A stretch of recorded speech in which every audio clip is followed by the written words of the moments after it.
Oi, pessoal, tudo bem? Eu queria agradecer, antes de qualquer coisa, até mesmo de me apresentar, o convite do Rick para trocar essa ideia com vocês. E Rick, obrigado pelo convite.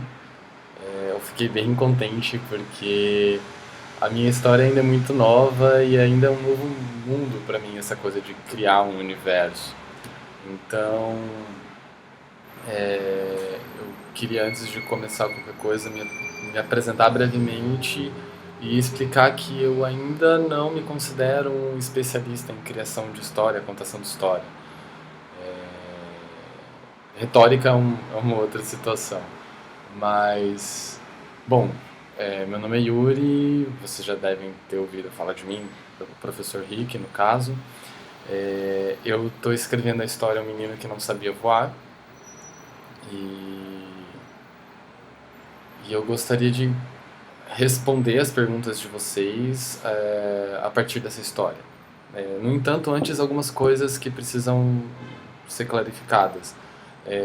Por exemplo, a história do menino eu comecei a escrever ela em 2010, então já são 5 anos desenvolvendo essa história, às vezes com uma intensidade muito maior do que em outros momentos.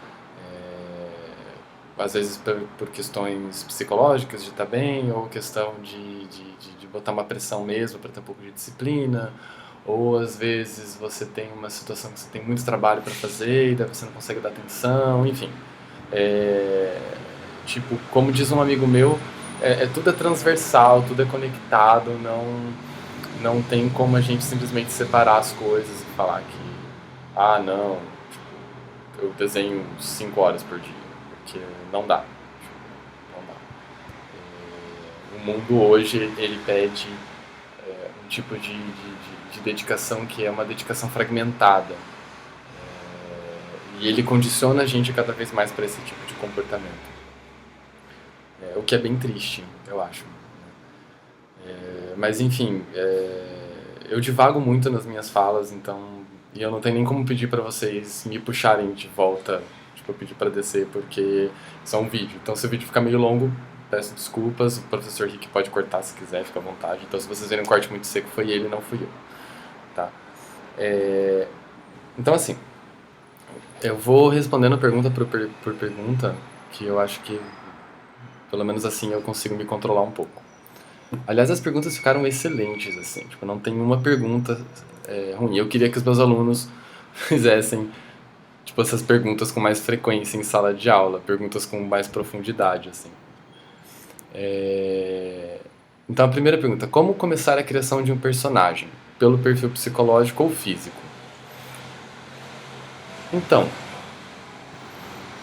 quando eu criei os meus personagens, eu comecei por questões muito simples.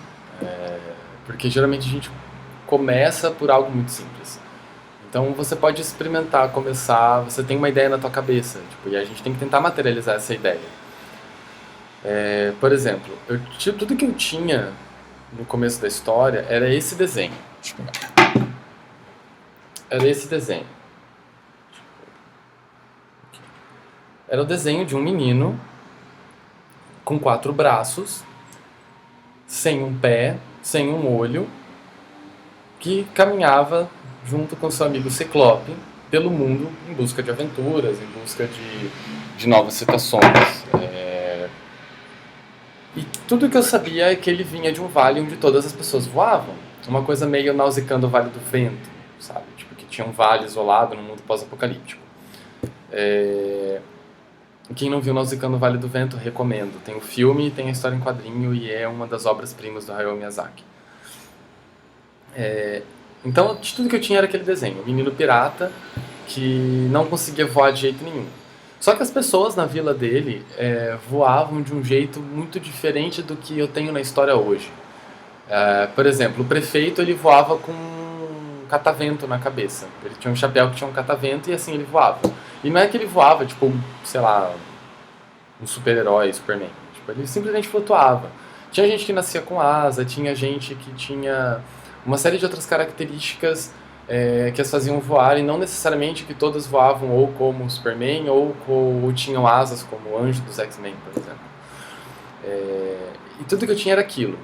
Tipo, muito simples. E daí eu criei, até se vocês quiserem dar uma olhada no meu Flickr, depois tem as 3 ilustrações que eu criei desse desenho, que é essa e mais 2. E eu tinha a intenção de amadurecer e fazer outras histórias e fazer outros a partir de ilustrações. E no fim a história foi começando a ganhar amplitude porque eu fiz uma pergunta. Por que ele não voa? E por que as outras pessoas voam? E daí as perguntas começaram a vir numa velocidade muito assustadora. Então eu tive que começar a anotar tudo. Então, por exemplo, eu comecei pelo físico, tipo, veio a ideia, eu escrevi e coloquei. Mas depois começaram a vir as perguntas, tipo, de por que ele era assim, por que ele era assado. E daí eu comecei a traçar o perfil psicológico dele. Tanto que foi começando a amadurecer. Eu moro do lado de uma avenida, então às vezes vai passar uns barulhos meio chatos. Esse daqui foi um dos outros desenhos que foram amadurecendo dele. Esse daqui já é mais recente, esse aqui é do ano passado. Esse aqui também é do ano passado. Tipo, eu já tenho aqui um cenário, já tenho ele inserido num outro ambiente. Só que... Deixa eu achar meus rascunhos. Aqui, achei. Em algum lugar mais... Achei. Em 2010, isso. Foi quando eu criei o personagem principal, finalmente. O Kairos, não o Kai. O Kairos é um personagem que não apareceu ainda. Então nessa brincadeira eu acabei, tipo, por causa dos atributos físicos, eu acabei criando 2 personagens de épocas diferentes que têm o mesmo nome. Né? Então esse daqui foi, basicamente, eu até escrevi aqui em cima, Kairos nasceu. Tipo... Então foi o primeiro desenho. Eu comecei a me preocupar com a aparência dele primeiro. Tipo, pela época que ele vivia, as coisas que ele fazia, tipo... Porque a partir... Não tem como separar o perfil psicológico do perfil físico. Você vai perceber que... Vocês vão perceber que a todo momento uma coisa vai influenciar a outra. Então, por exemplo, o fato dele usar um tapa-olho, né, o personagem hoje... Deixa eu só achar um desenho dele, peraí. Aqui. Olha, a página inédita que não foi pro ar ainda. O fato dele usar um tapa-olho, aqui no cantinho, é uma história. Tipo, por que ele usa um tapa-olho? Sabe? Tipo, o que aconteceu nesse ambiente, nesse contexto, para ele usar um tapa-olho? E isso denuncia muitos traços do perfil psicológico dele. Porque por ele não voar, ele tentou voar e caiu numa cadeira, por exemplo, bateu o olho, se machucou. Ou ele usa para fazer um charme, sabe? Porque ele quer parecer herói, ele quer parecer importante, ele quer parecer forte.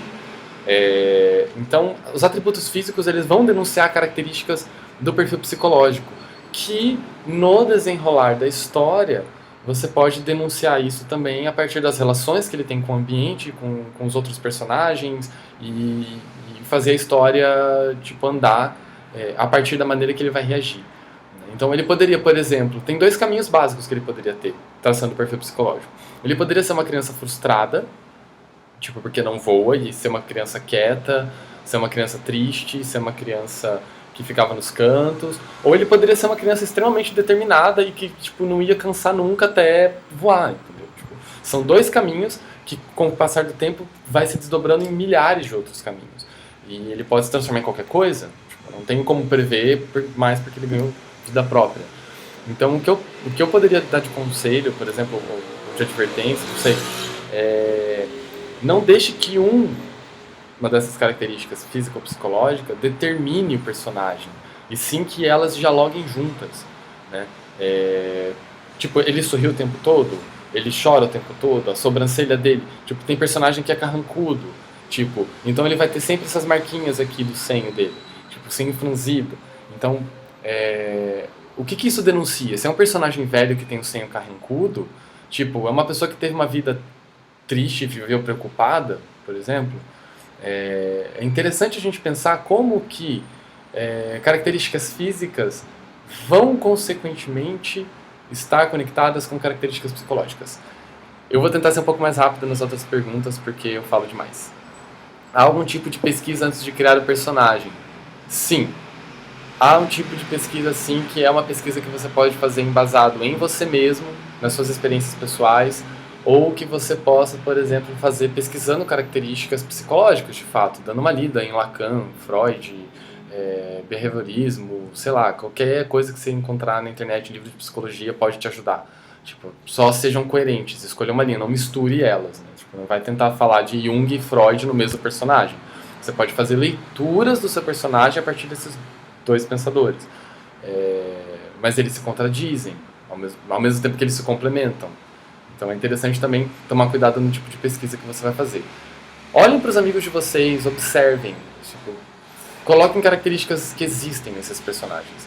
Tipo, ele pode ser uma criança, por exemplo, que não voa, mas ele é uma criança que sonha, ele é uma criança que tem amigos, ele é uma criança que tem fome, ele é uma criança que quer brincar, ele é uma criança que quer ser alguma coisa na vida. Tipo, que, enfim, quanto mais características reais, no sentido real de que todo mundo tem essa característica. Tipo, existem alguns arquétipos humanos que vão se repetir em todas as pessoas. Então é interessante que a gente observe. A observação é uma das melhores pesquisas. E a gente só tem, e assim, observar é diferente de interpretar. São duas coisas que a gente tem que separar. Tipo, enquanto você está observando, você não interpreta. Você primeiro observa, coleta dados e depois você interpreta esses dados, porque as interpretações podem ser múltiplas, elas são múltiplas. Quem estuda semiótica vai saber que as interpretações elas são múltiplas. Existe alguma característica em comum que os personagens mais bem-sucedidos possuem? Sim, tem uma característica em comum, eles têm problemas. Todos os tipos de problemas. Problemas reais. O Homem-Aranha tem que pagar conta, por exemplo. O Kai, o personagem do menino que não sabia voar, ele é um personagem excluído. Tipo, quem nunca se sentiu excluído? Ou quem nunca sofreu bullying na escola? Certo? Os bullers, no caso, né? Mas foda-se. Tipo, são características que existem. Tipo, e os personagens, eles não começam a história bem-sucedidos. Se eles começam bem-sucedidos, eles vão ter uma crise que vai fazer eles ficarem frustrados, deixarem de ser bem-sucedidos para poderem superar esse problema para se tornarem bem-sucedidos de novo. Né? E bem-sucedido, por exemplo, é muito relativo. O Bob Esponja é um personagem bem-sucedido. Tipo, ele é feliz, ele vê as coisas pelo lado positivo, tudo é bonito para ele. Sabe? Tipo, os problemas, às vezes, ele mesmo cria na cabeça dele. Então é interessante a gente pensar que tipo de personagem a gente quer criar e que tipo de problema esse personagem vai encontrar no caminho dele e como ele vai resolver esses problemas. Né? Porque ser bem-sucedido se torna contextual. Se você analisar, por exemplo, no sentido de que o Kai é uma criança saudável, estuda pra caramba, tipo, tem uma mãe super legal que ela vai aparecer na história ainda. Cheio de spoiler esse vídeo. Não sei se todo mundo chegou a ler a história, e quem lê a história, e se gostou da história, mas se gostaram, por favor, digam. Eu gosto de receber críticas. São uma questão de bem-sucedido. O vale está abandonado. Tipo, eles estão isolados do mundo. Como você cria um personagem bem-sucedido num ambiente catastrófico? Sabe? Tipo, olha o Mad Max Fury World agora, sabe? Tipo, você tem personagens todos frustrados e cheios de problema. Tipo, onde está o sucesso deles na história? Num mundo pós-apocalíptico que tem falta de água. Onde está o sucesso desses personagens? Sabe? É interessante a gente refletir sobre essa questão contextual. Não é relativo, é contextual. Tá? É importante ter isso em mente. Desde o início já devo pensar se haverá outros personagens. Sim. Tipo, é importantíssimo levar em consideração que o seu personagem ele não vai amadurecer sozinho. E mesmo que ele seja um personagem isolado, vão existir outros personagens, tipo, na memória dele. As memórias desse personagem, elas trazem outros personagens. Né? Tipo, nenhum ser evolui sozinho, não evolui suas relações sozinho se não tiver, sabe, tipo... não evolui seus sentimentos, seus pensamentos, suas ideias sozinho se não tiver relações com outras pessoas ou com o ambiente. Olha o Bidu, a Dona Pedra é um personagem, uma pedra é um personagem. Então, como você faz essas coisas acontecerem na história para que as coisas se tornem personagens? Essas coisas, elas podem refletir características humanas. A Dona Pedra tem problemas, tem crises, tipo, o Bidu tem crise existencial e vai conversar com a Dona Pedra, e a Dona Pedra é um personagem que está sempre estático no mesmo lugar e vê sempre as mesmas coisas. Mas será que ela vê sempre as mesmas coisas? Ela vê tudo mudar ao redor dela. Tipo, e ela continuar a mesma coisa. Isso traz algum tipo de sabedoria? E daí, que tipo de sabedoria é essa que ela traz que ela compartilha com o Bidu? Quando a gente cria um personagem, o contexto desse personagem é extremamente importante para definir suas características físicas e psicológicas. Então tudo vai estar relacionado. Em algum momento você... por exemplo, aqui do lado. Essa é... tô tentando enquadrar. É uma linha do tempo do menino que não sabia voar. Tipo, é uma linha do tempo enorme. Tipo, são 200 anos de história. São 200 anos de história. Então, como que você enquadra esses personagens, esses 200 anos de história? Eu levo muito tempo para escrever por causa disso. Assim. Eu já reescrevi a história acho que umas 6 vezes. Porque alguma coisa acontece lá na frente que o personagem ganha vida. E quando o personagem ganha vida, você vai ter que adaptar alguma coisa que você criou lá atrás. Senão você vai ter furos e as pessoas vão perceber isso. Elas vão perceber qualquer inconstância na história. O que torna os personagens marcantes? O que te torna marcante? O que torna uma pessoa que você gosta marcante? É uma pessoa determinada? Uma pessoa que não tem medo de tomar decisões? Geralmente um personagem se torna marcante quando ele supre uma necessidade do espectador, do leitor, enfim. Quando ele realiza algo que a gente não pode realizar. Sabe? E a gente, enquanto espectador, leitor, interlocutor, é interessante a gente refletir sobre o que torna as pessoas marcantes pra gente são características que a gente pode repetir nos personagens. Não tem problema nenhum copiar a realidade. Tipo, copiar o mundo ao nosso redor, copiar as características das pessoas, dos nossos melhores amigos, sei lá, tipo, o que torna o seu melhor amigo marcante pra você, sabe? Porque uma pessoa se torna ícone de um movimento, sabe? Por que essa pessoa especificamente é o ícone de um movimento e não outra? Sabe?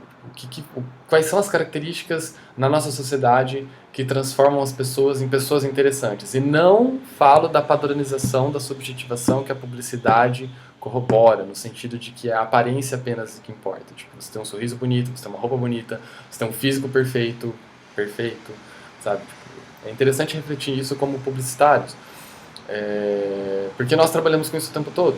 São características que a gente suga do mundo real e coloca, tipo, aqui. A gente tira daqui e põe aqui. Tipo, e aí a gente modifica um monte de pensamentos. As histórias, tipo, em quadrinhos, as histórias do cinema, as histórias dos livros, as histórias narradas oralmente, elas são a mesma coisa. Tipo, elas refletem a realidade, elas modificam a realidade e a realidade modifica elas. Eu não sei se vocês já ouviram falar no termo da praxis, que é a teoria e prática se modificando constantemente. Você revê a teoria para você rever a prática, para rever a teoria, para rever a prática, para rever a teoria, para rever a prática. É uma troca constante. Então, o que vai torná-lo marcante vai variar. E isso já engata a próxima pergunta, né? Se devo mantê-lo sempre com o mesmo estilo ou posso fazer sutis alterações nos traços ou na roupa? Sim, você pode. Tipo, mas vai depender do tipo de história que você tem. É uma história one shot, né? Tipo, que vai acontecer em um curto período de tempo. É uma série de televisão que o personagem acorda, passa o dia no trabalho, volta pra casa, dorme. Tipo, é uma história que vai se passar em 2 horas. Então você tem que ver qual que é a mídia que você está utilizando para você ver como você vai narrar essa história. Tipo, às vezes passam anos na história. É óbvio que você vai ter que mudar esse personagem de alguma maneira. Não é, por exemplo, como Turma da Mônica. A Turma da Mônica é atemporal. Tipo, a clássica. É atemporal. Os personagens estão sempre com as mesmas roupas, sempre no mesmo lugar, sempre fazendo as mesmas coisas, sempre conversando as mesmas coisas, sabe? Como que você... É o tipo de história que você está criando e como você adapta essa história para a mídia, ou como essa mídia vai influenciar. Então, é interessante refletir sobre isso. Você tem como, numa história em quadrinho, fazer o personagem trocar de roupa. Olha a Akira. A Akira é fantástico. Sabe? A Akira sempre está trocando de roupa no decorrer da história, porque ele tem que se disfarçar, aí ele tem a jaqueta vermelha dele, tipo, ele tem um padrão de vestimenta, mas ter um padrão de vestimenta não é usar a mesma roupa, né? Tem um personagem no Menino que Não Sabia Voar que pinta o cabelo, né? Tipo, a Nina, por exemplo. A Nina, ela pinta o cabelo. Eu não tenho, tipo, eu quis fazer a história, por mais que as pessoas voem, tipo, eu quis fazer uma história próxima da realidade. Então, tipo, não tem alguém de cabelo laranja. Pode ter alguém ruivo, mas não de cabelo laranja. Tipo, as sobrancelhas dela são sobrancelhas negras, né? O cabelo dela é negro, né? O cabelo dela não é castanho, o cabelo dela é negro. Tipo, e a minha história, ela se passa num mundo hipotético, onde não houve colonização por parte da Europa, e sim o que houve foi do que seria a Europa na minha história. E sim o que houve foi uma mescla dos continentes africano e europeu, onde a cultura africana predominou, porém a tecnocracia europeia predominou, né? Houve uma mistura de tipo, tecnologia e de aspectos religiosos que se misturaram. E daí, tipo, existe guerra, existe uma série de outras coisas que vão se desenrolar na história. Né? Enfim, como eu disse, eu me enrolo muito porque eu fico indo e voltando e eu esqueço das perguntas. Então, vocês podem fazer a alteração que vocês quiserem, desde que essa alteração faça sentido, não que seja apenas, sabe, tipo, olha, meu guarda-roupa é cheio de roupa, troquei de roupa, sabe? Tipo, que faça sentido a troca de roupa. Como criar uma voz para um desenho? Como definir que perfil tem cada voz? Isso é basicamente a mesma coisa da primeira pergunta, né, do perfil psicológico e físico. Você precisa refletir sobre como esse personagem vai falar. Tipo, se ele é uma pessoa tímida, é óbvio que ele vai usar menos palavras. Se ele é uma pessoa tímida e estudiosa, talvez ele use palavras mais complexas, a retórica dele seja melhor. Se ele é um personagem religioso, por exemplo, ele obviamente a fala dele vai se basear na paciência, na tolerância, ou no inverso, ele pode ser um religioso fanático e pode ser baseado aí numa fala intolerante, numa fala tipo de ordem, numa fala de que o mundo está todo errado e eu que vou mudar o mundo. Ou pode ser, sabe tipo, quais são os arquétipos que esse personagem tem. E esses arquétipos vão definir, é uma pessoa paciente? É uma pessoa feliz? É uma pessoa calma? Porque uma pessoa calma e paciente são coisas diferentes. Tipo, é uma pessoa com raiva? Porque uma pessoa com raiva ela pode ser paciente. Tipo, e ela pode ser vingativa. Então você pode misturar os sentimentos e tentar interpretar quais são as possibilidades desses sentimentos. Para daí você definir uma voz para o personagem. Sempre lembrar, tipo, o tamanho da sua história vai definir tipo, a evolução do personagem. E eu recomendo, se vocês quiserem ler algo, a leitura do livro Story, do Robert McKee. Tipo, ele é muito bom nessa questão de construção do personagem. Vale a pena. E tem um curso online também que agora está disponível só no YouTube, que antes estava disponível pelo iversity.org. Que é The Future of the Storytelling. É um curso muito bacana, tem acho que 40, 50 episódios, e ele é todo em inglês. Então, acho que tem alguns episódios legendados em português, não muitos. Mas recomendo, ele ajuda muito nessa questão de transmídia e storytelling, criação de personagem, múltiplas plataformas, vale muito, muito a pena. E tá, próxima pergunta. Nas suas criações você costuma acompanhar a moda do momento ou segue um padrão próprio? Se segue um padrão, qual seria? Gente, essas perguntas de vocês são cabulosas.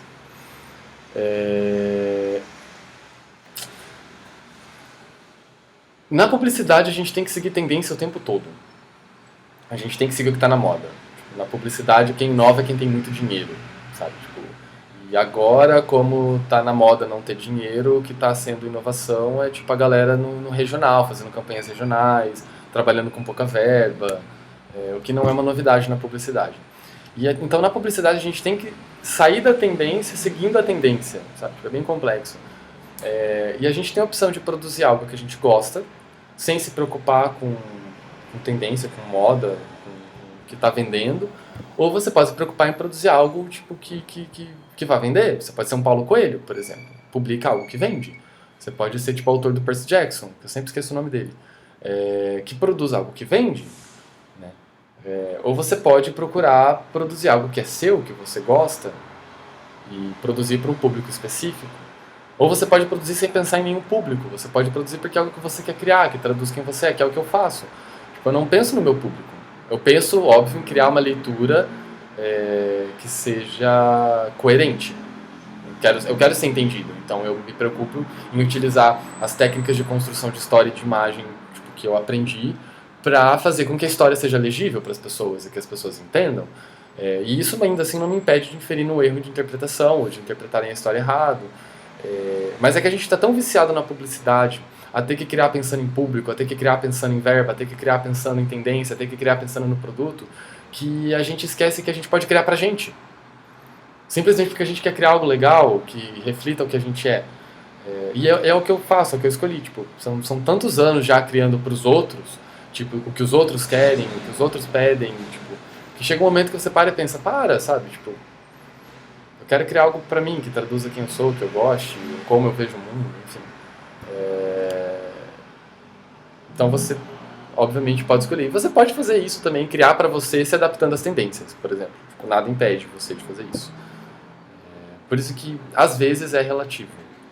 Embora eu não goste dessa questão da relatividade.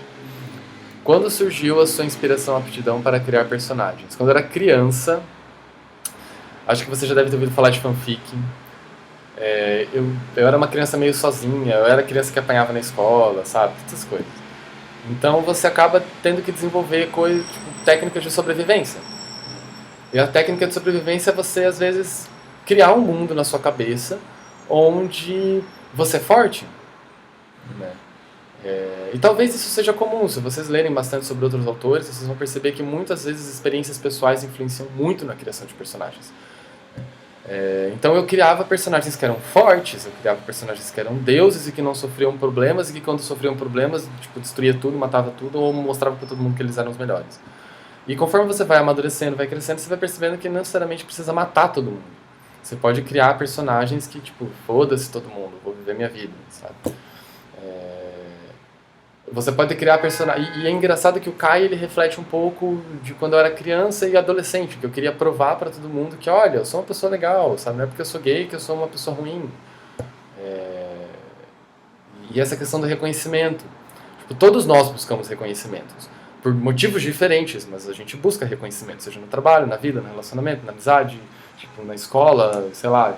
A gente quer ser reconhecido. E a gente tem que assumir isso, para daí poder construir a história com personagens que sejam verossímeis. Então essa inspiração de criar personagens vem desde cedo. Eu já criei várias historinhas que nunca foram à tona. A minha avó tem um xerox da primeira história que eu criei. Ela é a única pessoa que ainda guarda. Tem umas folhas que ela perdeu o resto. E ela disse que um dia vai mostrar pro mundo. Eu espero que não. Eu espero que ela perca o resto das folhas. Mas eu tenho tinha um blog com tirinhas antigas, que eu tinha personagens que eram baseados em mim e uma amiga, que eram características extremamente extravagantes, assim. E eram tão amplificadas essas características que a gente acabou se transformando em outro personagem. E os personagens não eram mais a gente. Então eu tenho essa amiga também que escreve livros, que era da personagem da minha tirinha. E era engraçado porque ela, na história dela também, ela sempre foi uma pessoa meio sozinha, porque ela sempre escrevia muito, ela teve as amigas delas e tal. E elas também passaram 10 anos escrevendo fanfics, antes de escrever o primeiro livro, né? E os livros delas são muito legais, tipo, e quem cresceu lendo Harry Potter, a geração Harry Potter toda se identifica com as histórias, né? Porque elas começaram a escrever fanfic na época do Harry Potter. Então, às vezes a gente começa criando personagem a partir de outros personagens. Eu comecei criando a partir de Dragon Ball e Pokémon, né? Porque foram as minhas influências. Depois eu fui descobrindo outros universos, Samurai X. Aí depois eu comecei a descobrir outro universo além do Japão, tipo quadrinhos italianos, Dylan Dog, Ted. É um quadrinho de cowboy. Não é Ted, é Ted. Acho que é Ted. Nunca lembro o nome daquilo. E depois comecei a descobri o Neil Gaiman, sabe? Um cara foda pra caramba. Aí eu comecei a descobrir quadrinhos independentes. Aí eu comecei a descobrir webcomics. Então o universo vai expandindo, sabe? Você vai começando a perceber que você, além daquele universo que você consome, você pode criar personagens que são misturas, sabe? Por exemplo, você tem o Garfield e você tem o... Esqueço o nome dele. Eu vou mandar depois, eu vou procurar e vou mandar. E daí você tem um gato que é maconheiro, que eu esqueci o nome dele, mas é muito engraçado também. Que foi criado por um cara na internet.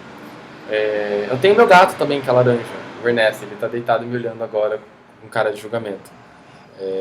Deixa eu mostrar isso pra vocês. Tipo, isso é pra dar engajamento. Ele é muito engraçado. Ele é um gato extremamente engraçado, sério. Quem vê minhas fotos no Instagram não acredita nisso. Tipo, nas coisas que ele faz. Mas ele abre todas as portas dos armários da cozinha e entra. Tipo, isso dá um personagem. Pode ser um gato que encontrou um portal nos armários da cozinha e é um mundo onde ele tem que lutar contra panelas do mal, sabe? Tipo, Tem um livro muito bom, inclusive, que quem quiser ler eu recomendo, é o Gramática da Fantasia, que é do Gianni Rodari, um italiano, um pedagogo italiano fantástico. E ele fala muitas coisas sobre a criação de história, tipo, e coisas simples para você criar uma história. Essa coisa do gato, por exemplo, tipo, você treina teu cérebro para começar a criar relações impossíveis, né? E tornar essas relações possíveis no mundo do papel, por exemplo. Então, quais são as características que são engraçadas e que se destacam nas pessoas que podem virar personagem? Tipo, se basear na realidade é importante.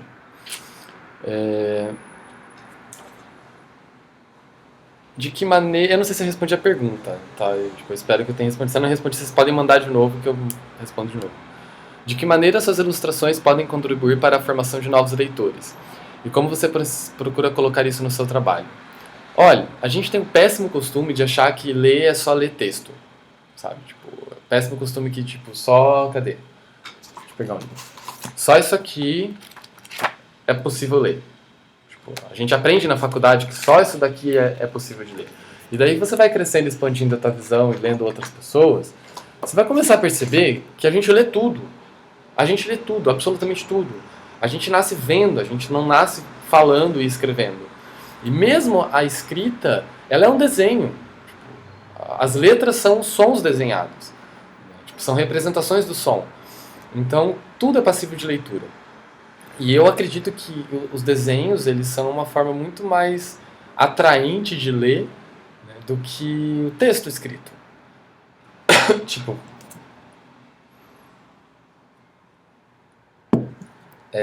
por exemplo, as pessoas, claramente, vivem num mundo de analfabetismos, mas são vários analfabetismos. Tipo, nós somos quase todos, no Brasil, por exemplo, no mundo, analfabetos políticos. Nós somos analfabetos, por exemplo, no cinema. Às vezes a gente não entende um filme, porque a gente não entende a linguagem do cinema. Às vezes a gente não entende a linguagem específica de um filme. Lê José Saramago, por exemplo, de um livro. Ler José Saramago é complexo, o cara não usa pontuação, o cara quebra com a normatividade da língua escrita. Ler histórias em quadrinhos, por exemplo. Você precisa se alfabetizar em histórias em quadrinhos para aprender a ler. Então, essa questão tipo, de ajudar na leitura, primeiro eu acho que a gente tem que se desapegar desse conceito de que só texto escrito é passível de leitura. Tá? É importante isso, mas eu acho que desenho é 1000 vezes mais divertido de ler do que texto. E eu acho que ajuda muito, não na questão da formação de novos leitores, mas sim na formação de pessoas críticas. Porque você tem que interpretar a imagem. Texto a gente tem preguiça de interpretar. Como eu me tornei ilustrador? A minha mãe um dia falou pra mim assim, filho, por que você quer fazer nutrição de faculdade? Você desenha, vai fazer publicidade. E daí foi assim. Aí começaram a aparecer pessoas que viam que, tipo, eu podia ganhar dinheiro com o meu desenho e aí ok. Tipo, essa foi a maneira, foi bem simples, não é uma história fantástica. Mas tem pessoas que tipo, vão atrás, tipo, e já sabem, já observam o mercado e conseguem se lançar no mercado. Mas o meu caso foi meio tipo, eu não tinha me tocado de que eu podia procurar uma faculdade de desenho, sendo que era o que eu gostava de fazer. Então eu acabei tipo, quase caindo na nutrição. Tipo, eu ia ser uma pessoa bem triste hoje, eu acho.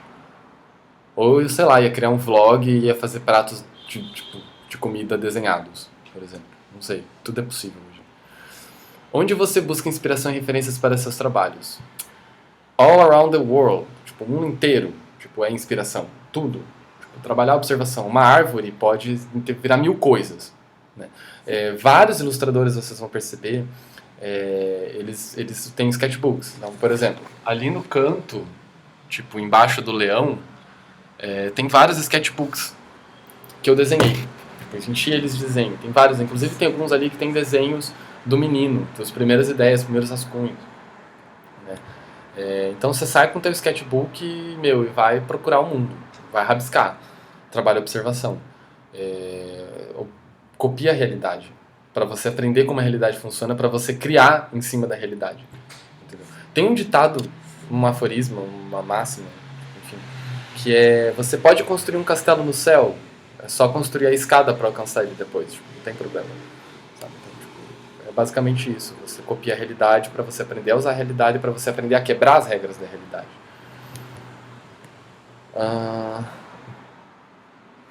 No caso de livros, como é a relação com o autor? Ah, pera, eu pulei uma. Quais são os instrumentos essenciais para você ilustrar?